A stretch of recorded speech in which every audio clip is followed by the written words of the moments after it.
Let's learn how to work in the front loop only. First, identify the front side of your work.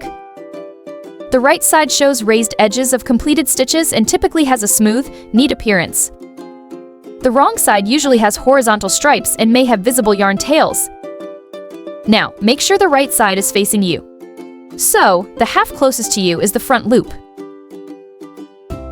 Insert your hook into the front loop only of the stitch. Yarn over and pull up a loop. Complete a single crochet as usual. You did it! Repeat this for the next stitches.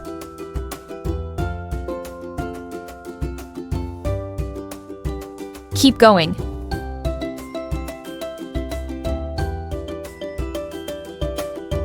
Great! You've crocheted in the front loop only. Now let's learn how to work in the back loop up only. Make sure the right side is facing you again. Identify the back loop. It's the one furthest from you. Now, insert your hook into the back loop only. Complete a single crochet as usual.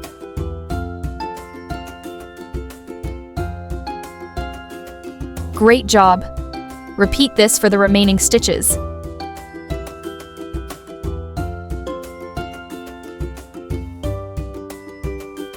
Keep it up, you're doing great.